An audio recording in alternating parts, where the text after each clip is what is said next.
Good evening, my dear friends. Welcome back to my YouTube channel and loved and supported by an abundant universe. Today we are going to discuss about The Merchant of Venice. The Merchant of Venice by William Shakespeare. So first let us study about the author. William Shakespeare was born on 26th April 1564. He was the son of John Shakespeare and Mary Arden. He was born and brought up in Stratford upon Avon. At the age of 18, he married Annie Hathaway and they had three children. William Shakespeare was an English poet and a playwright. He is regarded as the greatest writer in the English language. He wrote 37 plays, 154 sonnets, two long narrative poems. His plays are divided into four main categories: comedies, tragedies, histories, and romances. His character way his character were always fresh and lifelike. So The Merchant of Venice, written by the great Elizabethan dramatist William Shakespeare between 1596 and 1598, is a comedy exploring the theme of love, money, prejudice, and social injustice. The play is classified as the comedy because it shares the basic elements typical of all Shakespeare comedies. However, in words of Nicholas Rose, there appears in The Merchant of Venice such a deadly spirit of revenge, such a savage fierceness and fellness, and such a bloody designation of cruelty and mischief as cannot agree either with style or characters of comedy. So first discuss about the characters. First one is your Portia. So Portia is a wealthy heiress who lives in Belmont. Her father has died and in his will wrote that anyone wanting to marry his daughter must succeed in a specially designed challenge. Suitors had to choose between three caskets, either gold, silver, or lead, guessing which one holds Portia's portrait. Portia is not at all keen on most of the men who have tried to win her. However, she does fall in love with Bassanio. Ultimately, what happened? She plays an essential role in ensuring that Antonio's life is saved, as she prevents Shylock from claiming his pound of flesh. So, she lives in Belmont. Her father has died, and also she is considered to be very beautiful by lots of men, and she is unable to choose her own husband. Next character, that is your Bassanio. Bassanio is a young Venetian gentleman who is a close friend of Antonio's and in love with Portia. In order to woo Portia, he needs money and so asks Antonio for a loan. It is this request which result in Antonio's becoming bound to Shylock and in danger of losing his life. So the important fact is that he is a scholar, Bassanio is a scholar and a soldier. He is a close friend of Antonio's and Bassanio has lost his own wealth. He needs money to go to Belmont and woo Portia. Third character is your Antonio. Antonio is the Venetian merchant described in the title of the play. He is extremely well liked by most characters apart from Shylock. Although Antonio is inexplicably sad at the start of the play, he is in a relatively secure position. Although he has no readily available cash, he has plenty of ships carrying fortunes at sea. As the play goes on, his position becomes increasingly precarious as he entered into a dangerous deal with Shylock, which nearly cost him his life. So, here the main fact is he is a Christian. His wealth is paid across a number of cargo ships, and he is very close friend with Bassanio. He has a passionate dislike for Shylock, a Jewish moneylender. Fourth character is your Shylock. Shylock is a moneylender who lives in Venice. He is Jewish and receives a great deal of abuse for his religion.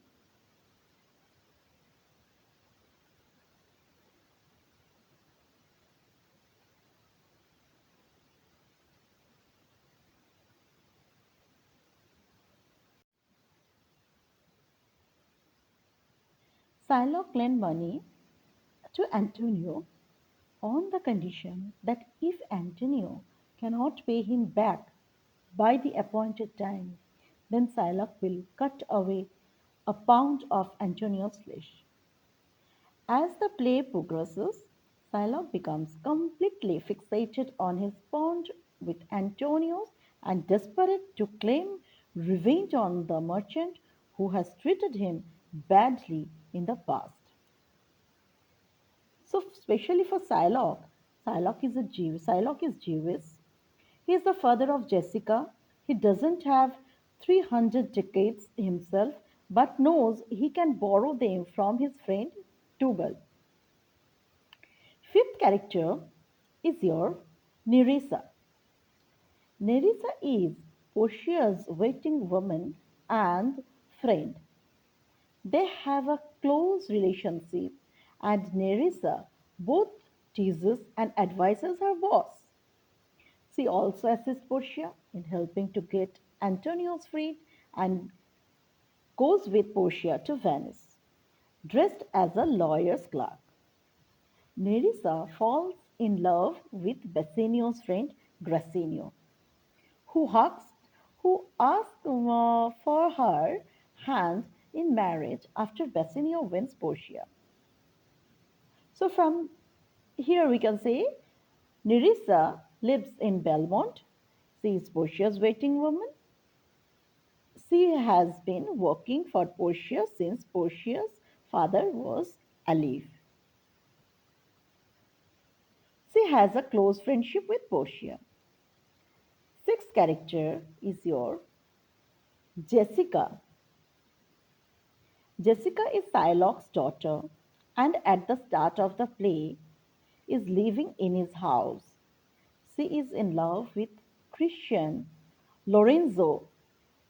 Jessica knows that her father will never give his consent for her to marry a Christian, and so she plans to secretly escape one night in order to run away with Lorenzo, marry him, and convert from Judaism to Christianity.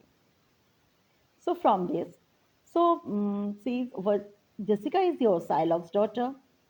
Jessica is Jewish, but determined to convert to Christianity. Jessica is friends with Lancelot, Shylock's Christian servant. Now, seventh character. Seventh character is your Lorenzo. Lorenzo is a Venetian and a Christian who is friend with Bassanio, Gracinio, and Antonio. Lorenzo is in love with Jessica, Shylock's daughter, and helps her to escape from her father's house so that they can run away and marry. Facts we learn about Lorenzo that he is a Christian, he is a friend of Bassanio's, he is in love with Jessica and dislikes Shylock. Eighth character. So Lancelot is the clown of the play, and much of the comedy derives from him playing tricks on his father and making silly jokes. He works for Shylock but passionately dislikes his master and so asks Bassanio if he can work for him instead. When Bassanio agrees, Lancelot accompanies Bassanio to Belmont. So Lancelot works for Shylock, but would rather not. He is really dislikes Shylock. Lancelot is friends with Jessica, Shylock's daughter, and he has a blind father called Old Gobbo. Old Gobbo is his blind father. Next is now number nine character is your Gracchino. So Gracchino is a Venetian man who is friend with Bassanio and Antonio. He is renowned for his wild and boisterous behavior and heavily insults Shylock at the start of the play. Gracchino accompanies Bassanio to Belmont and falls in love with Nerissa, Portia's waiting woman. So from here we can say that Gracchino lives in Venice. Gracchino is friend with Bassanio and Antonio. He is known for his wild behavior. He falls in love with Nerissa. 10th character is your Tubal, is a wealthy Jewess friend of Shylock's. Shylock doesn't have enough money himself to lend to Antonio, so he borrows the funds from Tubal. When Jessica, Shylock's daughter, goes missing, Tubal goes in search of her in order to help his friend. Facts we learn about Tubal at the start of the play is that he is Jewish, he is wealthy, he is friends with Shylock.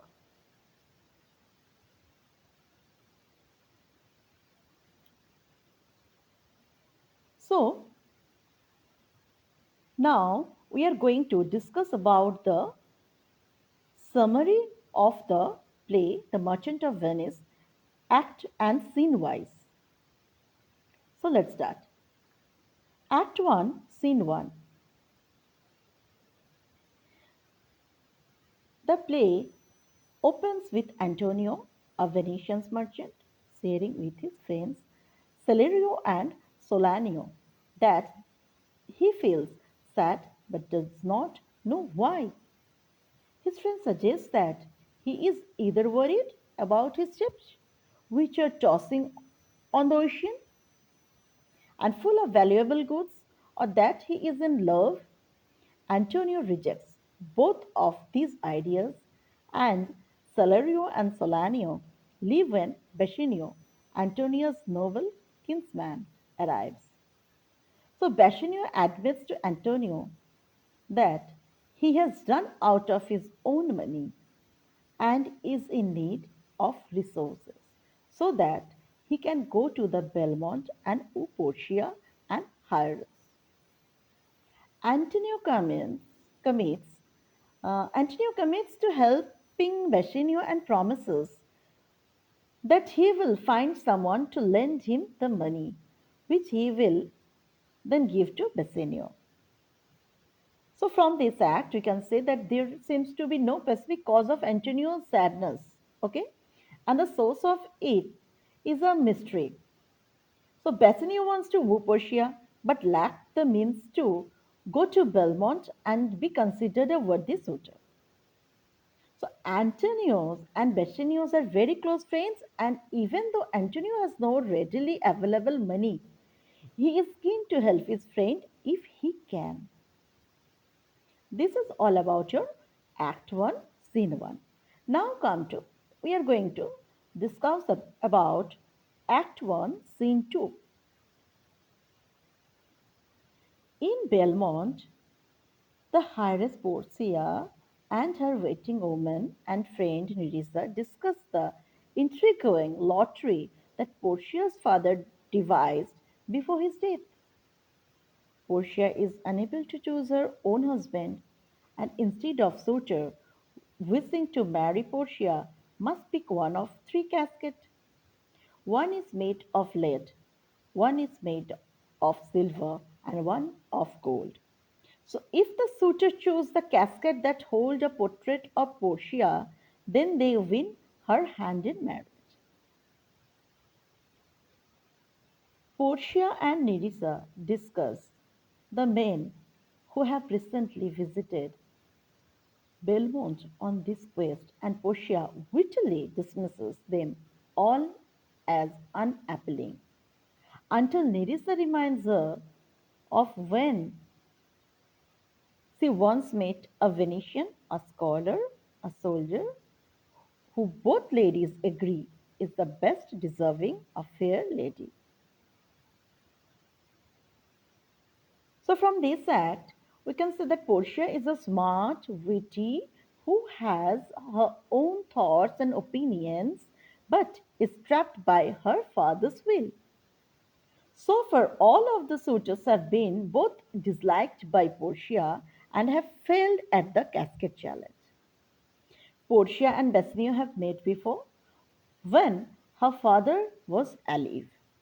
Both Portia and Nerissa agree that he is a much more appealing man than the suitor who have visited recently.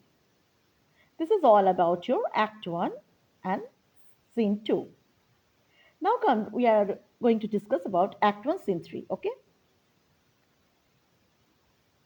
So back in Venice, Bassanio meets Shylock, a Jewish moneylender, from whom he asks for a loan of 3,000 ducats for 3 months. In return, Antonio shall be bound to repay the loan in an aside to the audience. Shylock admits that he hates Antonio for numerous reasons. When Antonio arrives, Shylock reminds him of how badly he's been treated by Antonio in the past. You call me misbeliever, cutthroat dog, although he does agree to lend Antonio the money. However, if Antonio does not repay him by the appointed day, then Shylock will cut off a pound of Antonio's flesh. Bassanio does not want his friend to agree to this, although Antonio is although Antonio is actually confident that his ship will have returned a month before the day, and so he'll be able to repay Shylock. Antonius agreed to seal unto this bond. Okay, so there is a history of animosity between Antonio and Shylock. So both Antonio and Shylock are prejudiced against each other because of their different religious and conflicting business interests. Bassanio is wary of Antonio agreeing to this bond, but Antonio is very keen to help his friend and confident that he will be in a position to repay Shylock within 3 months.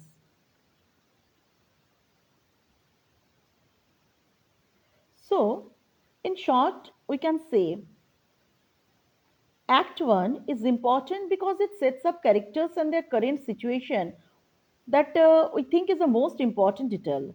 Shakespeare gave us about each character in this act of the play, okay, and also what are the potential problem or dilemmas that each of them faces. In this act, we have read these things. Now we are going to study about Act 2, Scene 1. In Belmont, the Prince of Morocco tries to woo Portia and asks her not to disregard him on account of his dark complexion. Portia reminds the prince that she cannot choose her own husband, but instead she will be owned by whoever succeeds in the task left by her father. The prince asks her to lead him to the casket immediately. Portia tells him that they will go after dinner and that before he chooses, he must swear to never marry anyone at all if he chooses the wrong casket. So, from this special information you get from this actor, so you can say that the prince assumes that Portia is likely to be prejudiced towards him because of his dark skin. Portia is able to be tactful in avoiding discussing her own true feelings towards suitor by reminding them that she is hedged in by her father's will. The challenge left by her father incurs a strict penalty on anyone who chooses incorrectly. So, this is all about your Actus Sin 1. Now, we are going to discuss about Actus Sin 2. The clown, Lancelot Gobbo, delivers a speech in which he admits he is considered running away from his master, Shylock. He says Shylock is a fiend and a kind of devil. Fiend and kind of devil. He comes to the conclusion that he will run, but is stopped by the arrival of old Gobo, his blind father. Old Gobo asks Lancelot for direction towards Shylock's house. Lancelot plays a trick on his father by pretending to be someone else, giving Gopo the wrong direction and pretending that Lancelot is dead. When he finally reveals to his father who he is, Gopo shares his decision to leave Shylock. Bassanio then enters and Lancelot asks if he can serve him instead. Bassanio has already agreed to this previously, but he confirms it and also agrees to let his friend Bassanio come to Belmont on the condition that he tames his usually wild and rude behavior. So we learn from this act that this act to sin 2 that there are other characters in the play who are prejudiced towards Shylock. Bassanio has no worries about taking Shylock's servant into his own service. Although we don't yet know his motives, Brasenio is so keen to come to Belmont that he is prepared to behave in a discreet and modest manner.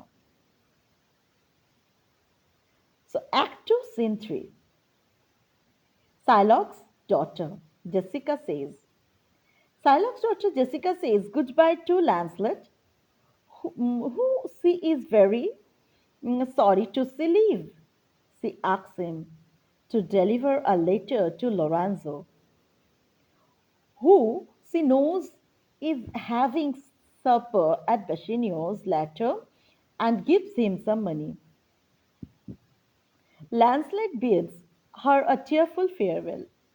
Jessica then admits that she is ashamed to be her father's daughter and that she hopes her beloved Lorenzo will stick to his promise of marrying her so she can become a Christian and his loving wife. So we learn from here that Jessica and Lancelot have a close relationship despite his hatred for her father, Shylock. Jessica dislikes her father. Jessica has been secretly courting a Christian Lorenzo.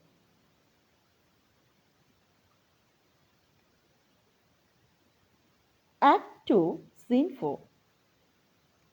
Lorenzo and his friend Celerio, Solanio, and Gracinio discuss their plan to disguise themselves as Musqueas and help Jessica to escape from Shylock's house. Lancelot delivers Jessica's letter to Lorenzo, who gives Lancelot money and asks him to tell Jessica that he will not fail her. Lorenzo shares the content of Jessica's letter with Gracinio, which said she will be dressed as a page and has money and jewels that she'll bring with her. So, from this act, Act 2, Scene 4, we learn that Lorenzo has enlisted a group of friends to help him to elope with Jessica. Unlike Portia, who follows the rules set by her father, Jessica is prepared to break convention and run away. Jessica has an elaborate plan in place, which involves dressing as a boy and taking money and jewels from her father. So, this is all about your Act 2 Scene 4. Now, come to Act 2 Scene 5. Now, we are going to discuss about the Act 2 Scene 5. Shylock instructs Lancelot to use his eyes to be the judge of the difference between himself and Bassanio before calling for Jessica. He informs her that he is going out for supper,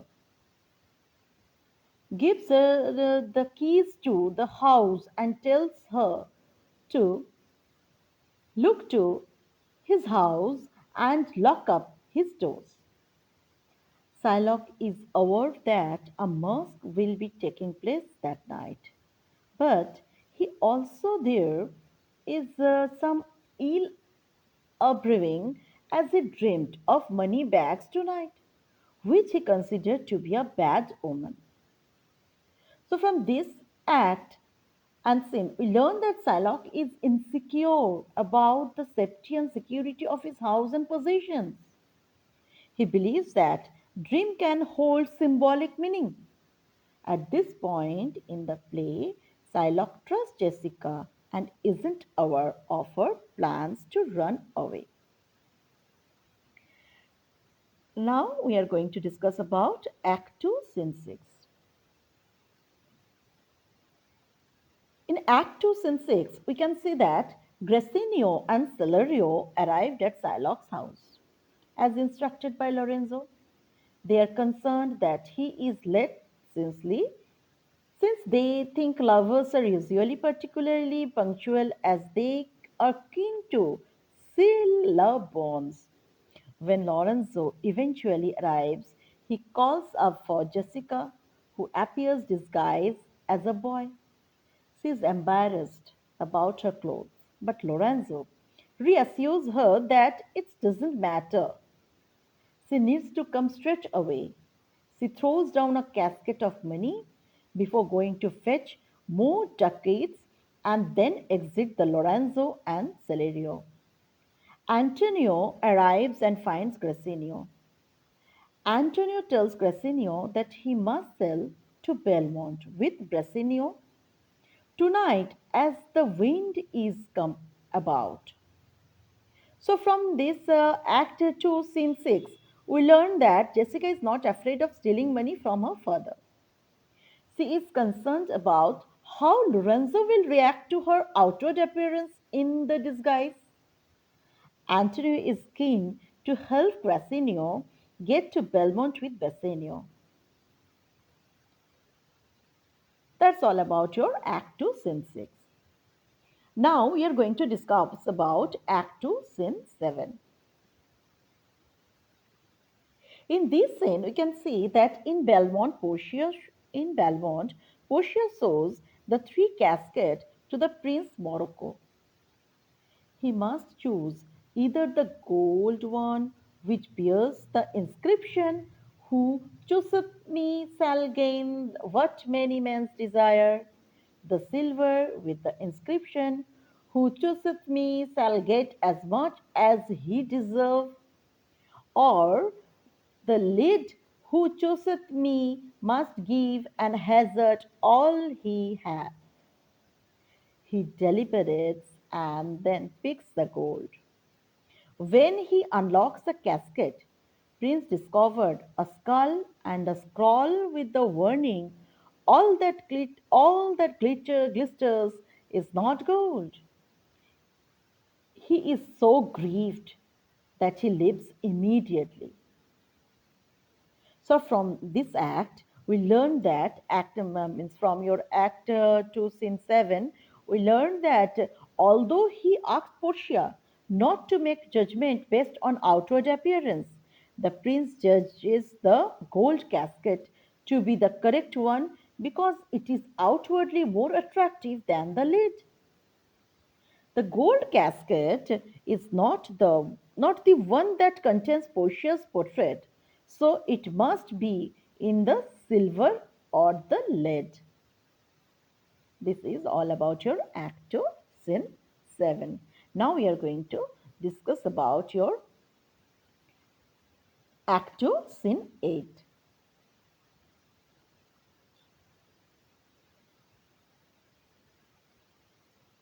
In Act 2, Scene 8, Celerio tells Solanio that Bassanio and Gracenio have left on a ship and that he is sure that Lorenzo is not on it. Solanio describes how Shylock and the Duke of Venice went to search Bassanio's ship but arrived too late. He also scathingly reports Shylock's response to the discovery of Jessica's elopement, who he says cried, "My daughter, oh my decades, oh my daughter in the street." Solanio expresses his hope that Antonio returns Shylock's money on time, as he worried that he shall pay. If not, Celerio's concern stems from the news that a ship possibly holding some of Antonio's goods has been lost at sea. So, from this Act 2, Scene 8, we learn that Shylock was extremely distressed when he discovered that Jessica and his money were missing and alerted the Duke of Venice to help him search for her. From Selenio's report of Shylock's response, it appears that Shylock was equally as upset by the loss of his money as he was by the loss of his child. There is a possibility that one of Antonio's sheep has perished at sea. This is all about your Act 2, Scene 9. Now we are going to discuss about Act 2, Scene 8. Now we are going to learn about Act 2, Scene 9. The Prince of Aragon is in Belmont to try and win Portia's hand in marriage. She shows him the three casket and reminds him of the terms of the challenge. The prince considers the option and picks the silver one. When he opens the casket, he discovers the portrait of a blinking idiot and swiftly takes his leave. A messenger arrives and tells Portia that a young Venetian is at the gate and that he has brought gifts to rich value. Both Portia and Nerissa are curious to see who it is, and Nerissa hopes that it is Bassanio. So, from this Act 2, Scene 9, we learn that Portia's portrait is not in the silver casket, meaning that it must be in the lead one. If the visitor is indeed Bassanio, then he has paid some of money from Shylock via Antonio on present of Portia. Portia is intrigued by the messenger's description of the man who has been sent ahead of the next suitor. So from this act, main thing we have noticed that from Act 2 that the Prince of Morocco thinks that Portia will be prejudiced against him because of the color of his skin. Is there any evidence to suggest that this is the case? Lancelot is another character who strongly dislikes Shylock. What kind of picture of Shylock does he create with his description of his boss? We meet Jessica, Shylock's daughter. From what Jessica and Shylock say about each other and the way in which they interact, what do what we learn about the nature of their relationship.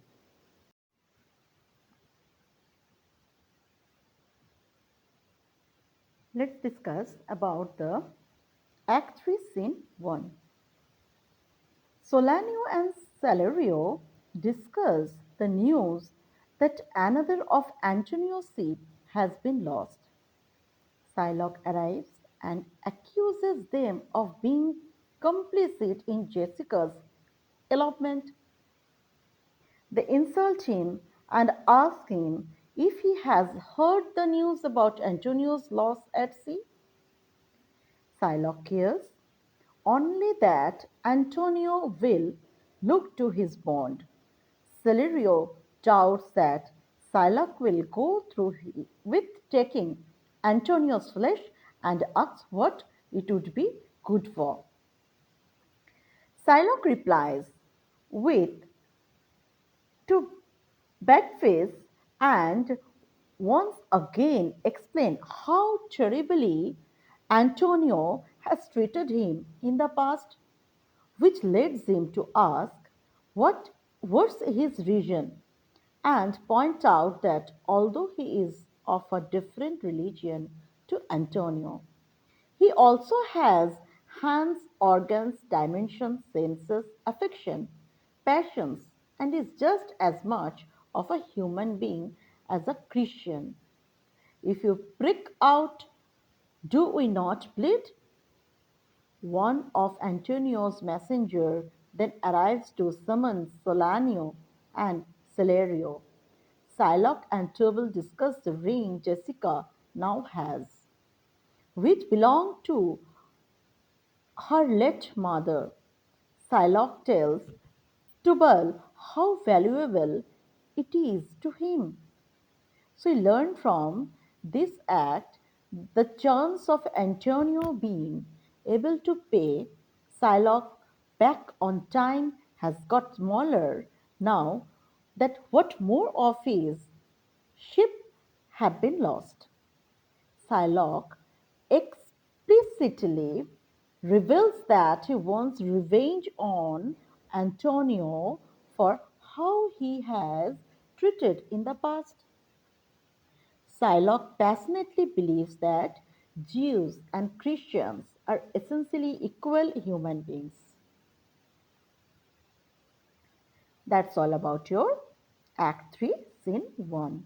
Now we are going to discuss about Act 3, Scene 2. Back in Belmont, Bassanio is about to choose one of the casket, but Portia asks him to pause a day or two so that she won't lose his company if he chooses wrong. She admits that she could teach him how to pick the correct casket, but is reluctant to do so as then she would be forsworn. Bassanio is desperate to make his choice immediately. Since the present state of uncertainty as torturous as being upon the rack, Portia calls for music to play whilst Bassanio makes his decision. Bassanio deliberates and then opts for the lead casket, in which he discovers Portia's portrait. Both Portia and Bassanio are overjoyed that he chose correctly. Portia kisses him and gives him a ring, which, if he loses, will presage the ruin of his love. Geraseno then asks Bassanio if he is allowed to marry as he has fallen in love with Nerissa. Bassanio agrees to the match. Lorenzo, Jessica, and Celerio then arrives and give Bassanio a letter. In the letter, Bassanio discovers that all of Antonio's ventures failed, and he explains to Portia that he had no wealth of his own, but borrowed money from Antonio, his dearest friend. Celerio and Jessica explain that Shylock is now determined to have Antonio's flesh.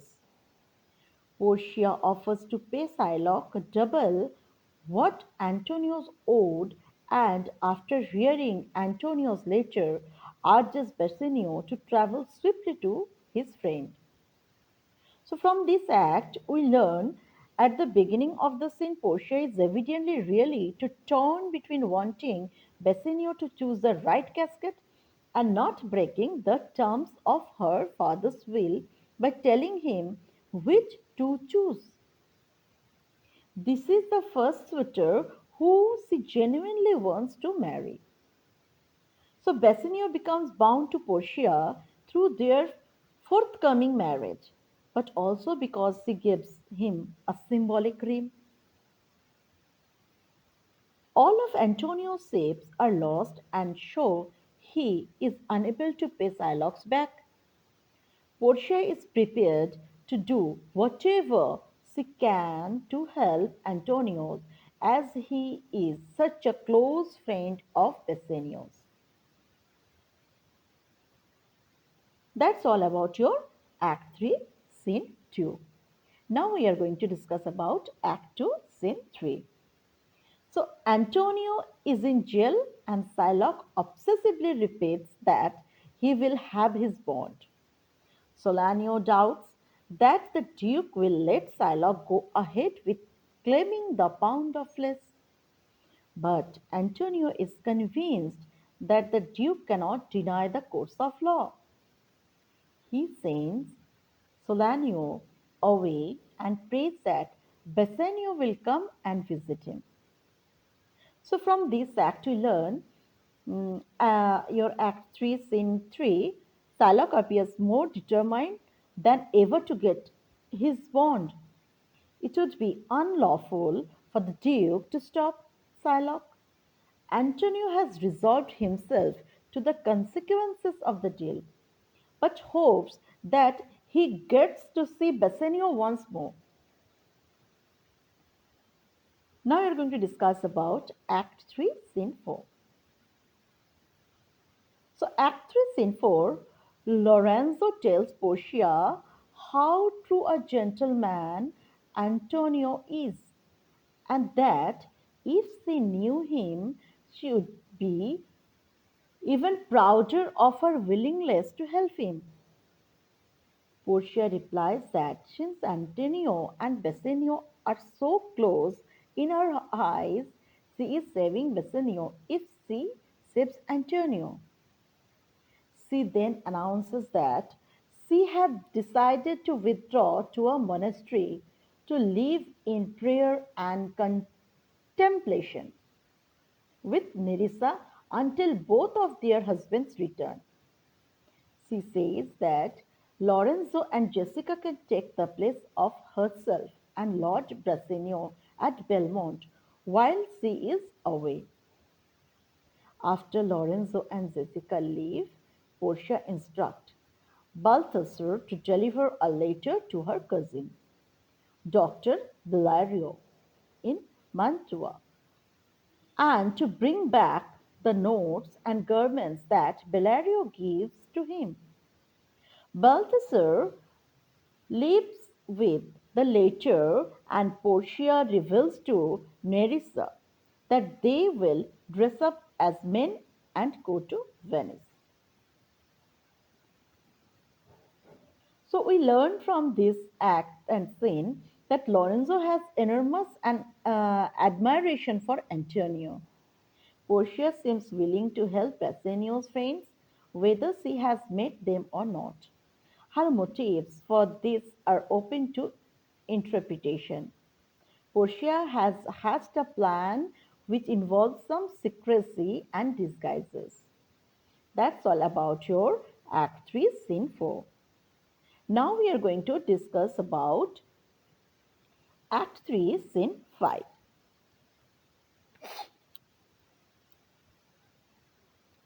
Lancelot teases Jessica, saying that he's scared that she has inherited the sins of her father, that she is damned. Her expresses his hope that she is in fact not Shylock's daughter, but Jessica's point out that would make her a bastard, and then she might inherit the sins of her mother, making her damned by both father and mother. Jessica points out that she thinks she will be saved by her husband as she's now become a Christian like him. Lorenzo arrives and interrupts their conversation, announcing that Lancelot has got a woman pregnant before instructing him to to get dinner ready. So Lorenzo asks Jessica what she thinks of Portia and she expresses her admiration for Portia. So from this act, we learn that Lancet seems to have a lot of affection for Jessica, despite not liking her father. Lancet has been having an affair with someone he isn't, he isn't married to. Both Lorenzo and Jessica agreed that they like Portia a great deal. From this Act 3, we learn that you especially look at how Shakespeare begins to reveal the news of Antonio's lost ship. Why is this important? How does this build tension and suspense? Notice the way in which Shylock's determination to have the bond intensifies. How does this shape your opinion of Shylock? What more do we learn about this motivation? How did development affect him? So that's all about from this. Okay, now we are going to discuss about Act 4, Scene 1.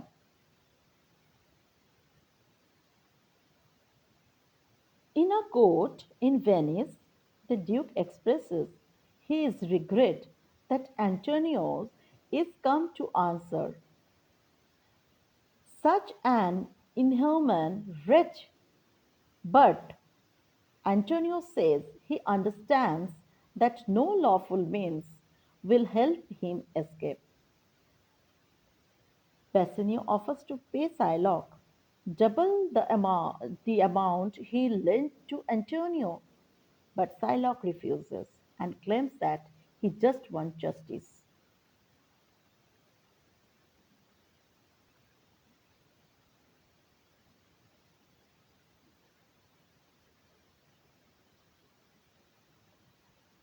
The Duke announces that he has sent for Bellario, a learned doctor, to judge the case.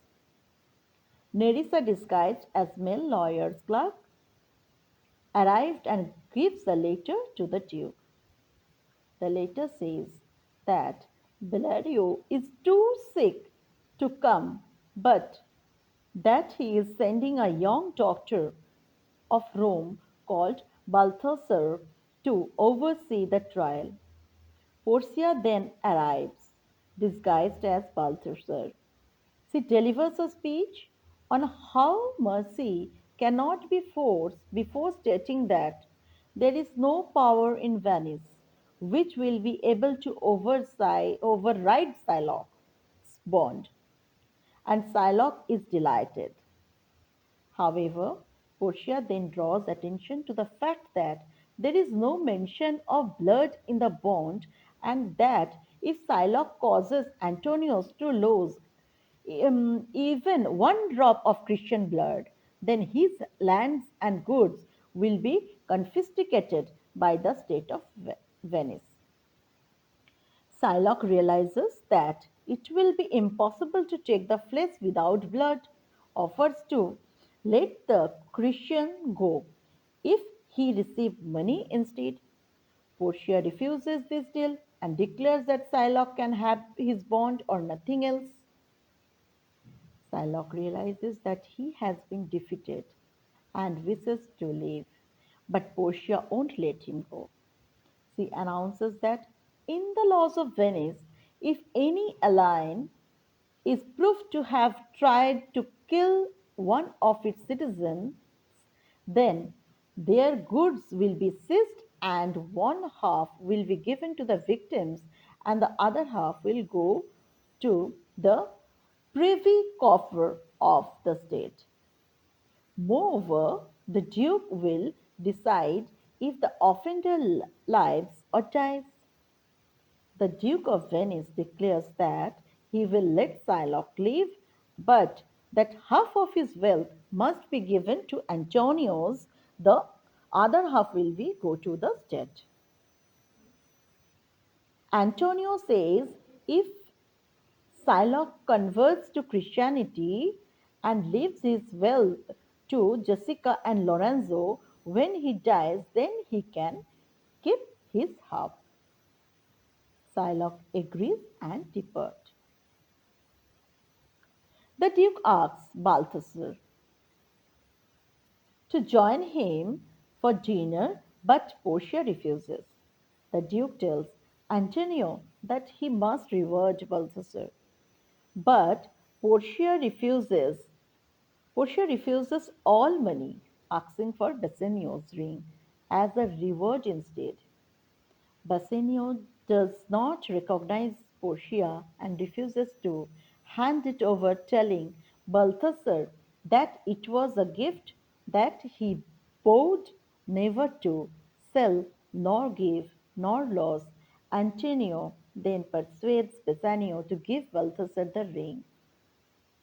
So, from this act, we learn the Duke is on Antonio's side and dislikes Shylock. Under the guise of being a male lawyer, Portia demonstrates her intelligence and understanding of Venetian law. Bassanio and Grassinio fail to recognize their wives.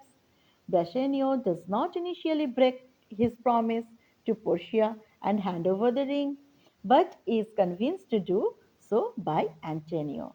That's all about your Act 4 Scene 1. Now we are going to discuss about Act 4 Scene 2. Still dressed in their disguises, Portia asks Nerissa to deliver the legal documents to Shylock. Bassanio catches up with Portia and gives her Bassanio's ring, thinking she is Balthasar the lawyer.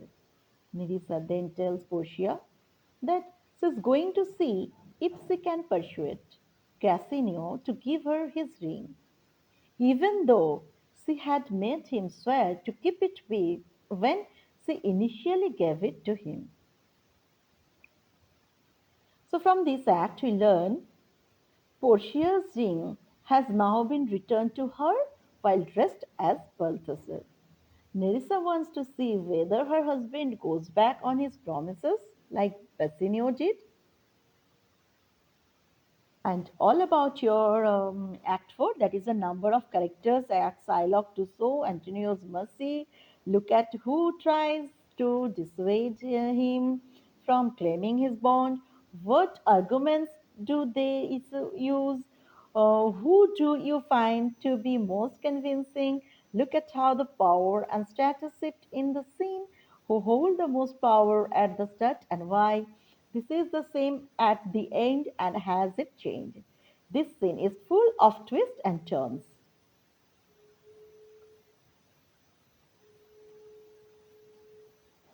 So now we are going to discuss about your Act 5, Scene 1.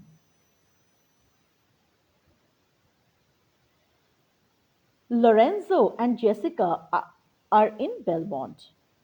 They talk about famous classical lovers as they look at the moonlit sky. They then learn that Portia and Bassanio are both on their way back separately. Portia and Nerissa get there first and instruct Lorenzo to tell everyone that they never left Belmont. Bassanio and Grassinio then arrive along with Antonio and others. Portia welcomes her husband home and Bassanio introduces her to Antonio. Nerissa and Grassinio instantly start arguing about the ring that Nerissa gave to Grassinio and which she has noticed he no longer has. So Grassinio then reveals that Bassanio also gave his ring away, and Portia declares that she will not share a bed with Bassanio until she sees the ring again. So Bassanio tries to get Portia to understand why he gave it away, but she continues to scold him for being unfaithful. Antonio's attempt to intervene to get Portia to sympathize with Bassanio. She then gives him another ring, which tells him to look after better than the other. Bassanio realizes that mm, if it's the same ring that he gave away, Nerissa then gets out her ring before Portia confesses that Portia was the doctor and Nerissa was the clerk. She also gives Antonius a letter which tells him that three of his ships have made it safely into the harbor. Nerissa shares the news that Jessica and Lorenzo will receive Shylock's wealth when he dies.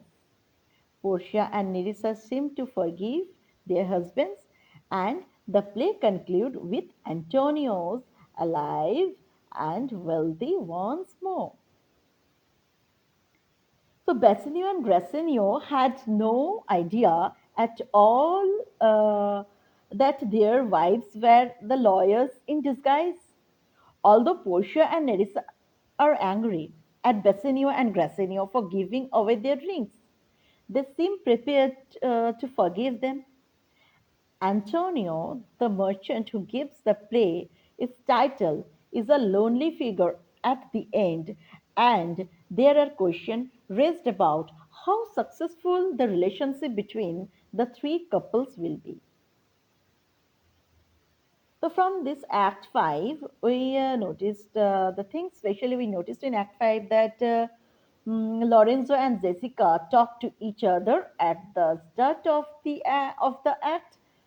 What is the significance of the allusions that they make? What do these references come from?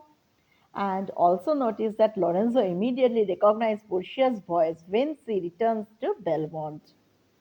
What do we make of the fact that Bassanio and Grassinio didn't recognize their wives at court?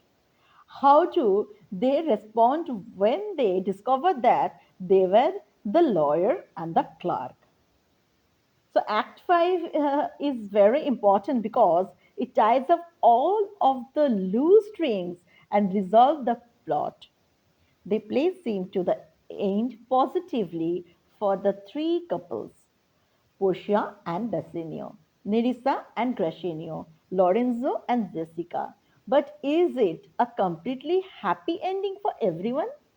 What's uh, what suggestions are there that these relationships and other characters in the play may not be successful in the future, but we can say that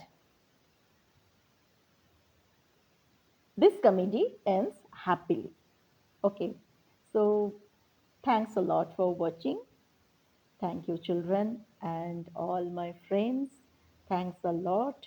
If you have enjoyed this video is little bit lengthier than the others. But if you have enjoyed, then please like, share, subscribe my channel to inspire me. Give your precious, valuable comments. Lots of thanks to you all. Stay blessed, stay safe, my dear children, and my all of friends. Thank you. Thanks a lot.